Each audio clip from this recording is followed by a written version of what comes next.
자, 지난 AI 버블 편에서 빅테크가 올해 7,200억 달러를 AI에 쏟아붓는다고 했잖아요. 그런데 그 돈이 결국 어디로 흘러갈까요? 바로 전기입니다. AI의 진짜 병목은 이제 반도체가 아니라 전력이에요. 엔비디아 황젠슨 CEO가 직접 우리는 이제 전력 제약 산업이라고 했고, 머스크도 AI의 근본적 제약은 전력이라고 했죠. 데이터 센터 한 곳이 도시 하나, 원전 한 기 규모의 전기를 먹습니다. 그래서 요즘 원전 르네상스라는 말이 유행이죠. 그런데 저는 이걸 단순하게 보지 않습니다. 오늘 세 가지 질문을 다 따져볼게요. 첫째, 전력난은 진짜인가 아니면 닷컴 때처럼 과장인가?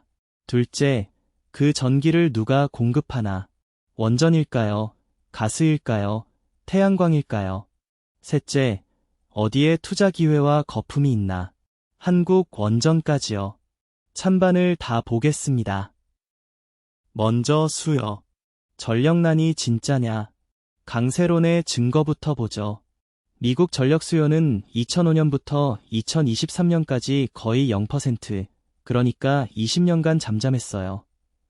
효율 개선이 성장을 다 상쇄했거든요. 그런데 지금 전국이 연 2에서 3%, 텍사스 같은 데는 10%씩 늘고 있습니다. 미국 신규 전력 수요의 절반이 데이터 센터예요. 가장 강력한 증거는 이겁니다. 미국 동부 전력망 PJM의 용량 경매 가격이 1년 만에 약 10배 폭등했어요. 28달러에서 270달러로요. 전기가 부족하니까 값이 미친 듯이 뛴 겁니다. 그리고 이 비용의 40%를 데이터 센터가 차지했고요. 세계적으로도 IEA는 데이터 센터 전력 소비가 2030년이면 945테라와트시로 지금의 2배가 될 거라고 봅니다. 일본 전체가 쓰는 전기와 맞먹는 양이에요. 수요 폭증, 이 부분은 숫자로 확실합니다. 그런데 잠깐, 여기서 효율론도 똑같이 중요하게 봐야 합니다. 왜냐면 우리는 이 영화를 본 적이 있거든요. 1999년 포브스가 이렇게 예측했어요. 인터넷이 10년 안에 미국 전력의 절반을 먹어치울 것이다. 닷컴 시절이죠. 결과가 어땠을까요? 약 8배가 틀렸습니다. 절반은커녕 이후 20년간 미국 전력 수요는 오히려 정체했어요. 효율이 좋아지면서 컴퓨터가 점점 전기를 덜 먹었거든요. 지금 AI 예측도 그럴 수 있다는 신호가 있습니다. 2025년 1월 딥시크 충격 기억하세요? 중국이 훨씬 적은 자원으로 비슷한 AI를 만들었다니까 엔비디아 주가가 하루에 17% 빠졌어요. 사상 최대 손실이었죠. 엔비디아 블랙열 칩도 같은 작업을 최대 25배 효율로 처리합니다. 칩이 점점 덜 먹는 거예요. 결정적으로 미국 AEP 오하이오라는 전력회사는 데이터 센터 수요 신청이 30기가와트였는데 실제로는 13기가와트로 반토막을 냈어요. 투기성, 중복 신청이 그만큼 많았다는 거죠. 마이크로소프트도 2025년 초에 일부 데이터 센터 임대를 취소했고요. 그리고 가장 최근 2026년 6월 5일엔 이 위험이 살짝 현실로 드러났어요. 브로드컴이 사상 최대 AI 실적을 내고도 전망을 더 올리지 않자 AI 투자가 천장에 닿은 것 아니냐는 공포로 반도체가 폭락했거든요. 핵심은 이겁니다. 전력 수요는 결국 AI 투자, 즉 CAPEX에 올라탄 함수예요. 그 투자가 식으면 지금의 장기 전력 수요 전망도 빠르게 리셋될 수 있습니다. 다만 반대로 발전소와 송전망은 짓는데 수년이 걸리고 장기 계약으로 묶여 있어서 단기 변동엔 잘 안 흔들린다는 완충제도 있고요. 그러니까 단기 전력난은 진짜지만 장기 숫자는 CAPEX에 달려있고 과장됐을 수도 있다. 이게 균형 잡힌 시각입니다. 자, 그럼 두 번째 질문. 그 전기를 누가 공급하느냐? 여기서 가장 큰 오해를 깨야 합니다. 원전이 이긴다는 건 틀렸어요. 올해 2026년 미국에 실제로 새로 깔리는 발전 설비를 보세요. 86기가와트 중에 태양광이 51%, 배터리가 28%, 풍력이 14%입니다. 셋을 합치면 93%예요. 가스는 7%, 그리고 신규 원전은 사실상 0입니다. 왜 그럴까요? 태양광이랑 배터리가 가장 싸고 가장 빨리 지을 수 있거든요. 천연가스는 24시간 돌릴 수 있는 현실적인 답이고요. 다만 가스터빈은 주문이 밀려서 2029년까지 매진입니다. 원전은요? 청정하고 24시간 돌아가지만 가장 느리고 가장 비쌉니다. 그래서 원전은 2030년대 이야기예요. 빅테크가 원전 계약을 많이 발표하지만 계약과 실제 가동은 다른 겁니다. 지금 당장 데이터 센터에 전기를 대는 건 가스와 태양광이에요. 그래도 원전 르네상스 자체는 진짜입니다. 헤드라인과 현실을 구분해서 보죠. 진짜인 것, 마이크로소프트가 그 유명한 3마일섬 원전을 되살려서 2027년에서 28년 사이에 재가동합니다. 아마존은 탈렌에너지에서 1.9기가와트 원전 전기를 사고 메타는 6.6기가와트 규모 원전 계약을 했어요.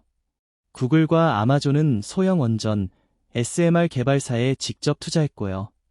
그런데 현실 점검도 필요합니다.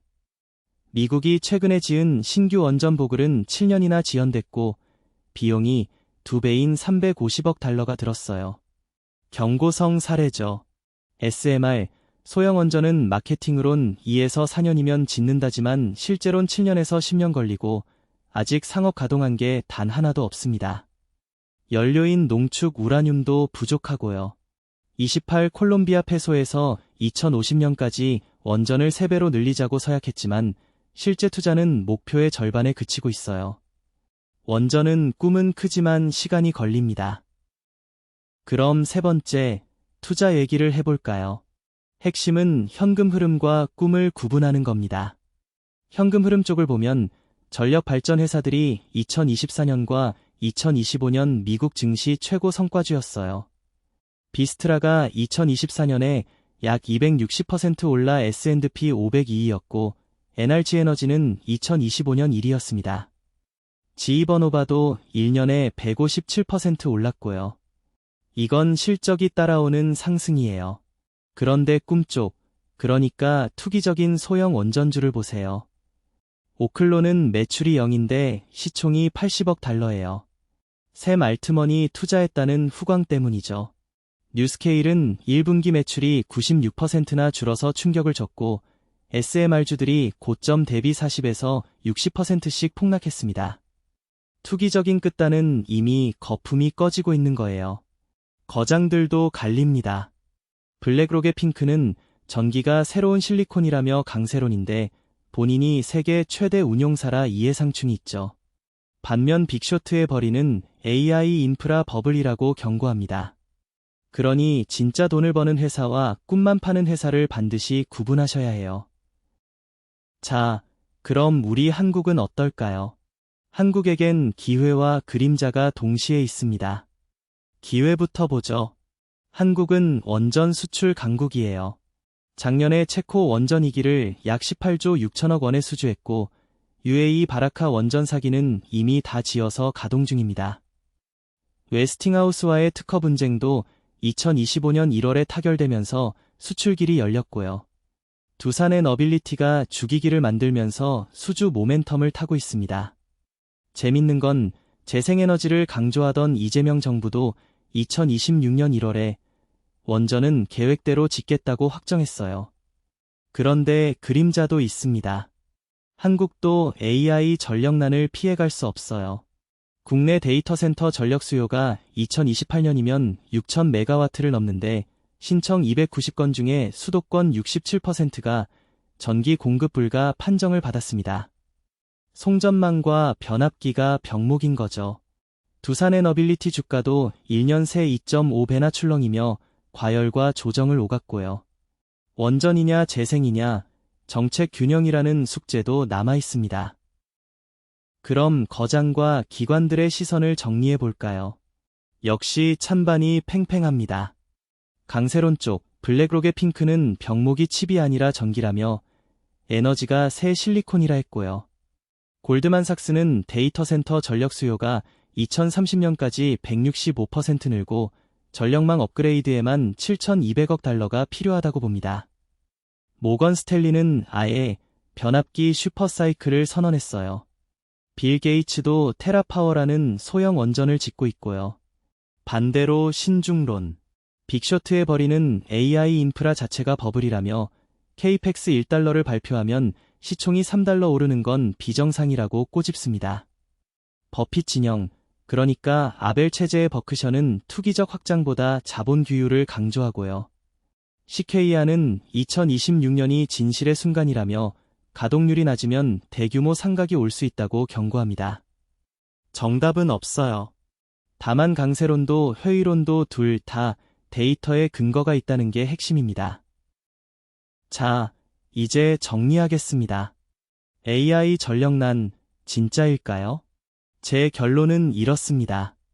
단기 위기는 진짜고 장기 숫자는 과장 위험이 있다. PJM 전기 경매가 10배 뛴 건 반박할 수 없는 현실입니다. 하지만 1999년 닷컴 때 인터넷이 전력 절반을 먹는다던 예측이 8배 틀렸다는 것도 잊으면 안 돼요. 효율 개선과 투기성 수요 정리가 변수입니다. 공급은 분명합니다. 당장은 가스와 태양광이 답이고 원전은 2030년대의 청정 대안이에요. 원전이 다 해결한다는 단순한 서사는 경계해야 합니다. 그래서 투자 관점의 결론. 화려한 테마에 휩쓸리지 말고 진짜 현금 흐름이 나오는 회사, 그러니까 발전, 송전, 변압기 같은 곳과 매출도 없이 꿈만 파는 회사를 냉정하게 구분하세요. 한국 투자자라면 원전 수출과 전력 기자재의 기회를 동시에 그 과열도 함께 보셔야 하고요. AI 시대의 전기는 새로운 석유입니다. 다만 석유에도 거품은 있었다는 걸 기억하시면 됩니다. 오늘도 끝까지 봐주셔서 감사하고요. 다음에 또 다른 이슈로 찾아오겠습니다.